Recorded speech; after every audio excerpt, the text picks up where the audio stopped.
Hey, good morning, Reptile Army, and welcome to the vlog. I hope the start of your day is absolutely incredible. I have a box here, another box of really awesome snakes. I used to work with this type of snake years and years and years ago, literally like 15 years ago. Haven't worked with them since, and it's been kind of my dream to get them back. Absolutely incredible for the Reptarium. It's going to be amazing. There's no doubt about it. Let's go ahead and unbox them. And again, you guys have noticed I've been getting a lot of animals lately. Again, that's kind of gearing up for the expansion, right? So these animals won't go directly over here, but they will come over to the Reptarium, obviously, when they get a little bit of size to them and get going, and they are just absolutely incredible. I tell you what, this is another one of those snakes, and I say it all the time, but seriously, this is another one of those snakes that were like dream animals for me when I was a kid, right? When I was young, I used to just think like, one day I hope that I have these animals, and you guys know that I'm obsessed with Australia stuff. Matter of fact, one of my sleeves and my whole arm here is Australian animals. Been to Australia 9 times, had the opportunity to catch all kinds of incredible snakes, have a lot of friends over there. Well, these are some Australian pythons, but not just any Australian pythons. What, something that I think is one of the coolest of the Australian pythons out there, and let's just go ahead and take a peek. Oh my goodness, they are beautiful. So this here is the male, and take a look at that right there. Of course, we have carpet pythons. You guys know that. We have jungle carpets, jags. We have albino carpet pythons. So these, of course, are the diamond pythons, which are spilotes, and absolutely incredible. Now, you see a lot of carpet pythons. You don't see a lot of diamond pythons out there. Again, this is the boy, and the difference between carpet pythons and diamond pythons, obviously, is just all those diamond marks all over the place. And what is this cheeky monkey doing? He's just climbing like a bee. Now, interestingly enough, I've been over my friend Peter Birch's in New South Wales, and actually you can catch diamond pythons when it's about 40 degrees outside. So unlike most of the other carpet pythons that stay much warmer, if they even drop below 60 degrees, it's really cool. These guys can almost be in areas where it ices over, and that's one of the reasons why they've got more black on them too, to absorb more of that sun. But what absolute rippers these are. That is incredible. This is the boy. Let's check out the girl. And here we go with the female.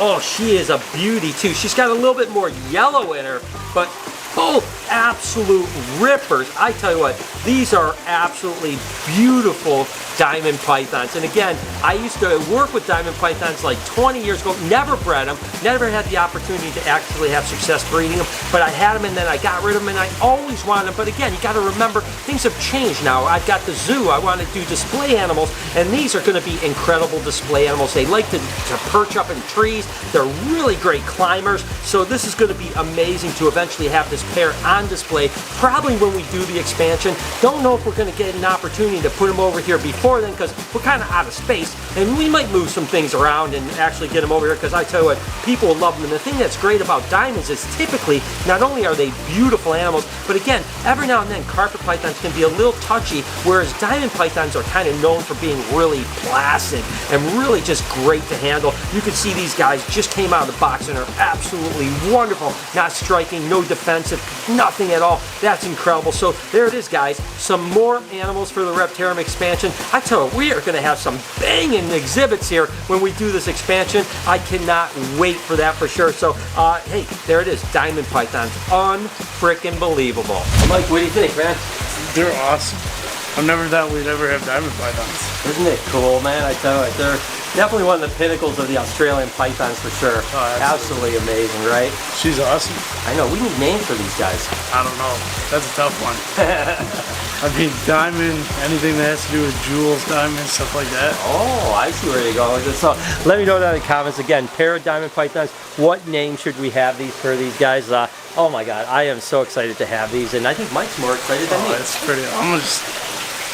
You guys may notice that carpet pythons look pretty similar to the diamond pythons, and they really are. They're in the same genus and really species for the majority of them, and this is actually a Darwin's carpet python, or an albino Darwin's python. So the diamond pythons are a Marilia spilota. This is actually a Marilia spilotia variegata, and these are just an amazing animal that come from the Northern Territory of Australia, and of course the albinos originated there as well, which is absolutely incredible. I've said this a million times, but when I was working with diamond pythons when I was really young, the dream was to one day have albinos. And not only do we have a handful of albinos, but we even produced albinos a couple years ago, which was an absolute treat. So the carpet pythons are really cool, and the entire Marilia genus is absolutely amazing as well. With the diamond pythons maybe being my favorite of the Marilia spilota, the truth is my second favorite would be these guys here, which are jungle carpet pythons. These are actually from the Atherton tablelands, and these are Marilia spilota chaini.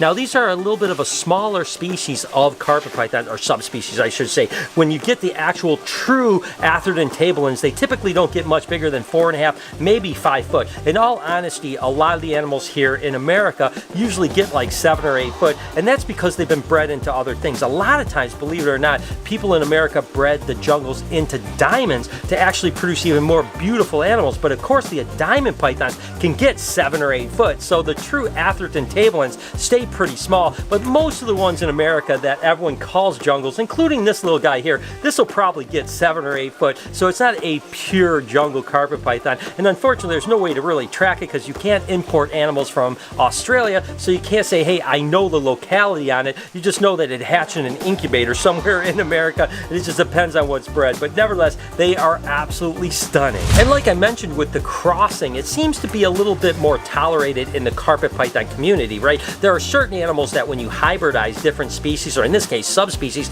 people really get bent out of shape. But with carpet pythons, it's pretty common, to be totally honest with you, and the carpet python people seem to be okay with it. This particular one is one of those hybrids basically with subspecies. It's a jaguar carpet python that's bred to a jungle carpet python. Now the jags were typically like a brown, more coastal type of an animal, and of course the jungles are that black and yellow. But when you breed the black and yellow jungles into the jag, you get this beautiful animal here. Now the jag is actually an incomplete dominant mutation that just reduces pattern, makes that really cool head stamp, and just a really interesting animal to say the least. But nevertheless, I love the way the jungle jags look, and we have a few of them that are absolute rippers. And I'll be honest, one of my favorites, and I say that all the time, but it really is true, are the Brettles carpet pythons. These guys are from Central Australia, and actually a buddy of mine, Casey Lazick out in Washington, is the first person to produce these many years ago. When they first came out, they were $15,000 a pair, and I bought a few pair of them from Casey. It was absolutely crazy, but I love them. I just love that kind of really rich rust color that they have of them. Now they're actually relatively affordable, and they're relatively large species when it comes to carpets. They'll literally get up to 10 foot sometimes, and they're really placid. That's the thing that's interesting about the Centralians as well, is that for whatever reason, I've never met a mean one. They're always super nice. This one I've had for probably 12 years or so, and it is such an amazing animal. So it's so cool that we're rounding out our Marilia spilota kind of collection of animals. We have all kinds of cool stuff, and just like the Boega, I hope one day to have all of these species, or subspecies I should say, on display at the Reptarium. I mentioned the other day that we actually have a planning meeting with the city, so basically the planning commission that votes either yay or nay on the expansion. We have 2 meetings. One is right now in about 15 minutes, and the next one is 5 days from now. So basically, if we get a no on either one of these things, the expansion's off. So fingers crossed. We did have a planning commissioner come in earlier today just to tour the place. He was super excited about it, and he said he thought we'd be fine. But I'm nervous. I'm not going to lie to you, because this is everything is on the line right now. If something goes wrong in the next 20 minutes with this meeting, there's no expansion on the Reptarium. So deep breaths, let's go check this place out. Please let it go well. I probably won't be able to film in the actual building itself, but I will let you know as soon as the meeting is done. All right guys, we're here. This is the city hall right here, so heading into the meeting. Definitely nerves are a little bit up, but hey, you know what?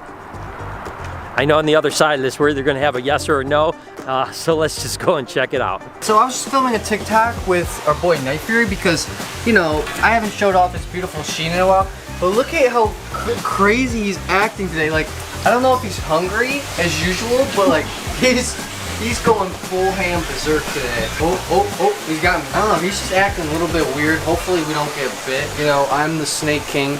They're making that documentary after. About you? It's about me if you didn't know. He's a bucker. Bucker hard. But we're gonna take him out. We're gonna not get bit in the face. There we go. If you want to handle a snake that's a little bit aggressive, you know, just try to stay away from his face. Oh, look it, we have the Snake King here. Snake King? If you don't follow my dad on TikTok yet, go do that now. Brian Barczyk, TikTok. I always forget how sheeny he is, how rainbow, until we actually get him outside, because he's already so majestic inside. But when you get him out here, holy shit. It's amazing. And this is why I love the city of Utica. The meeting went absolutely amazing. The planning commission was actually excited about it. They were like, you know, they had questions and we answered them really quickly, but they were like, we can't wait for this to happen. When are you gonna actually do it?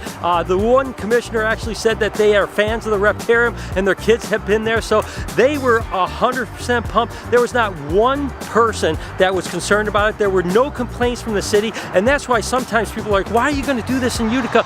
Utica is the place I love because I love the city and I love the support they give us. So that is amazing. I mean, we passed the planning commission. Now we just have one more meeting in 5 days with the council. And if that goes well, which I think it really will, because the mayor's on that council and the mayor's already told me he's super excited about it. He was in the meeting actually. So I think we're in good shape, guys, but we do have one more meeting. I am, wow. What a relief. That is absolutely incredible. One more step closer to this expansion happening. Just love walking around the place, looking at salt here, looking absolutely beautiful. I noticed that Perdita is in an amazing spot right now. I mean, look at this snake right now. It's so freaking amazing. And I need your advice, guys. Not advice, I need your opinion, I should say. I've done this a couple years. This year I'm a little bit more committed to it. You know, we had Dan C., the beard guy, on the podcast. Great guy. He was in the vlog and everything like that. Had a majestic beard. I don't really ever want a beard, but we are in November. Of course, there's No Shave November or Movember as well, and that's basically, you know, where you grow your beard out for the month, you don't shave for the month, and it's really about men's health. You guys may not know, I don't talk about this that much, but I've been kind of on again, off again, sick for the last like 2 months with all kinds of things, you know, respiratory issues, just not feeling good and stuff like that, and so I'm really committed to health right now. You know, I've actually just recently lost about 8 pounds. I want to lose about another 15 to be totally honest with you, but I'm kind of thinking, do I not shave my beard for November again? See how long it grows. I'm not a big beard guy, to be honest with you, but let me know in the comments if you do want to do that. I'm actually going for a physical. I want to get healthy. I want to get past all this sickness. I want to get healthy. I want to be vibrant. I got so much energy, but when I'm not feeling good, it's hard to feel that way, and I want maybe me and you together can do this, right? We can, maybe you don't have to not shave, but let's try to get healthy together. You know, again, I'm going to lose some weight. I definitely want to, you know, encourage everyone to get checked out. Those health wellness checks are so important. And by the way, I said this in October. I started about 2 weeks into October. No pizza, because I'm a pizza addict. No pizza for November, so we can maybe do that together. But let me know in the comments if you're on board, number one, and number two, if I should just grow this scraggly beard out for the next month. Again, with the symbolic means of staying healthy, and hopefully by the end of November, I'm going to be trimmer, I'm going to be healthier, can get over this sickness, and keep going. And who knows, maybe I'll look like a homeless person at the end of the month. So let me know what you guys think. Whew. Ivy is looking big today. I tell you what, if you enjoyed today's video, please do me a favor. Check out this playlist. Watch a couple more videos. It helps me out a lot. You know what else helps me out? You subscribing to this channel right over here on that button. Turn your post notifications on. Have an absolutely wonderful day, Reptile Army. Remember, be kind to someone, and I promise I'll see you in the next one.